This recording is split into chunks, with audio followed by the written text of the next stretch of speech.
Well, nothing too exciting, but some progress has been made with this pile. So the exhaust is probably 95% done at this point. Here are the mufflers that I ended up going with. No idea how they're going to sound. I mostly went with these just because they're about the best fit that I could find. And the fact that they came in this cool retro looking box is just a bonus. But so going over the exhaust here. Yep, all of that just fell on me.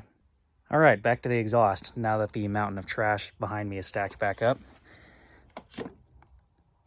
So last video with the exhaust was the headers. These are old Sanderson headers. This one here is the way it was. The driver's side one I had to just totally cut up and rework. So on this side, there you can see the exhaust. And looking here from the top, the starter has plenty of room, but there's realistically no way to get the starter in there without dropping the exhaust. So that's kind of lame, but that's just the way that this is going. Here on the driver's side, you can see that collector and kind of how that muffler's located.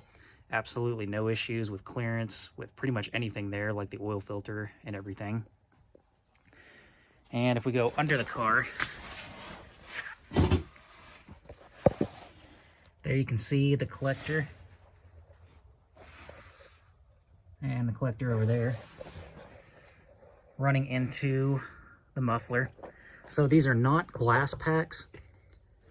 They're kind of the same concept, but a different style. Instead of having the fiberglass in them, they have a perforated metal element that runs all the way through the muffler, and between that element and this outer housing is a sound deadening material. So it's real similar to a glass pack, but they're supposed to be quieter, which on this car is kind of important given that the exhaust dumps right behind you. So this is about as long of a muffler as I can fit doing this. I mean, I could fit one a bit longer, but then doing the X pipe is going to get a little bit tricky. And I pushed the driver's side muffler towards the frame rail as much as I could because I wanted to make sure I had plenty of room and access to that slave cylinder, because someday that slave cylinder is going to need to be replaced, or at the very least bled. So I made sure to give myself plenty of room to be able to mess with that guy without having to fight around the exhaust or drop the exhaust. So that muffler's pushed off to the driver's side. This one here is also biased a little bit to the driver's side because I wanted to make sure I kept it off of all these lines here. So I traced it out, and this line right here should be the vent for the gas tank to the EVAP canister. So not really concerned with heat on this guy, but obviously all these other ones, you have one of them is the fuel line going to the motor, one's the return, and one's the brake line. None of those I want to get hot. So it's pretty convenient that the vent line is the closest one to the muffler. But distance-wise, this muffler and that muffler are both pretty much the same distance from the motor.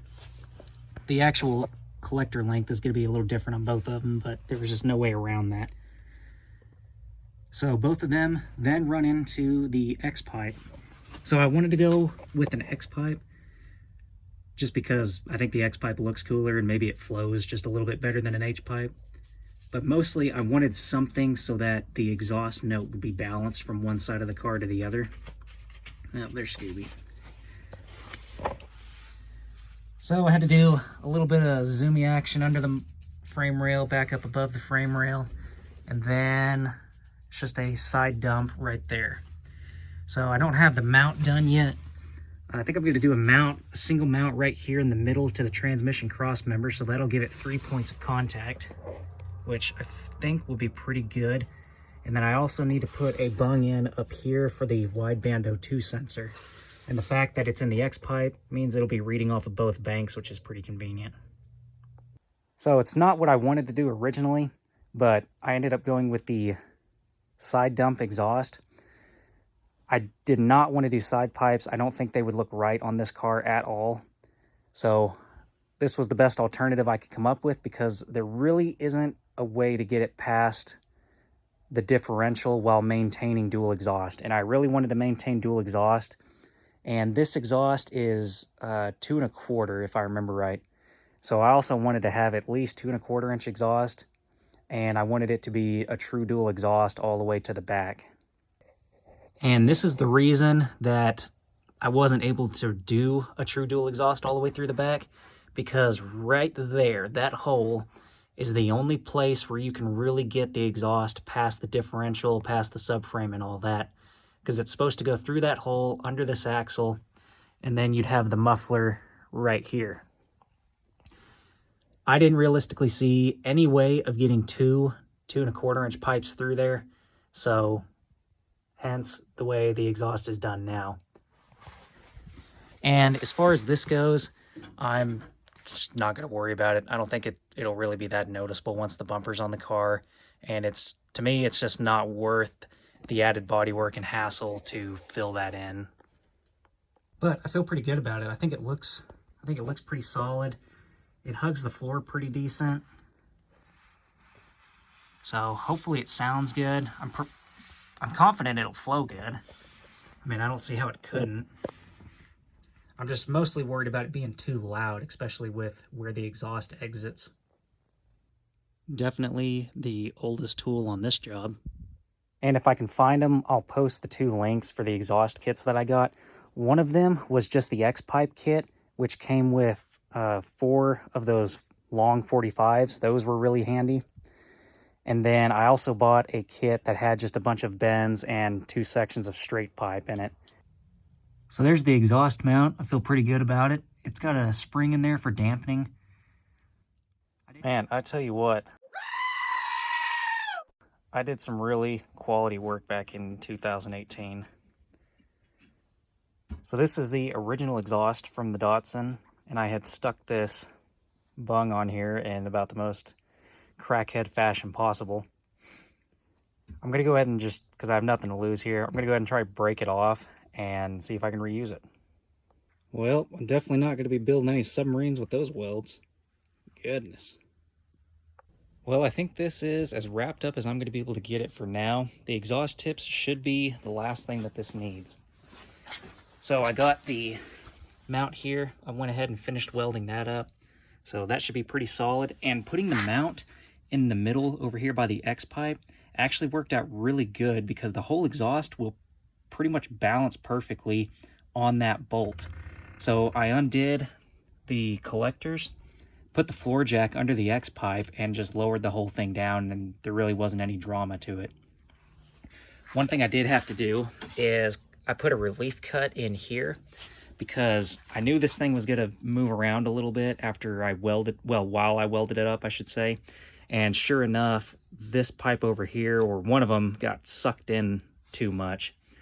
And I didn't want to, I mean, I could force it into place, but I just didn't want to constantly have that tension acting against the headers, especially since I had to weld so much on that one. So I put a little relief cut on the outside of the pipe, bent it out a little bit, and I did it on the outside of the pipe so that when I welded it up here, that weld, if anything, was going to pull it out just a little bit more. It wasn't going to try to pull it back in. And talk about improvement over the last time I did that. I mean, that's pretty solid. That's way better than my last attempt. I remember trying to weld this onto the 280's exhaust back in 2018. I was frustrated with the car, and I was way too impatient to clean the rust off the pipe. And so I just didn't care. So I just kept bubble gumming weld onto it. This time I took a lot more care, and obviously it turned out a lot better. I was able to salvage this piece here. I cut it a little bit shorter, so it didn't matter that I bent the end of it up. And if you're going to be doing exhaust work where you're installing any of these O2 sensor bungs, I would say go ahead and just get one of these. I don't think it's a tap, because it really isn't going to be good for cutting new threads, if it would even do it at all.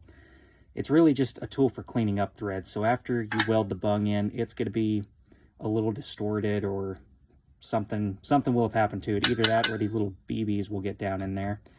But you can run this little thread cleaner down in there, and it'll clean the threads out so you don't tear up your O2 sensor whenever you put it in. And I think this is the same thread pitch as a large style spark plug, so that might also be something you could use.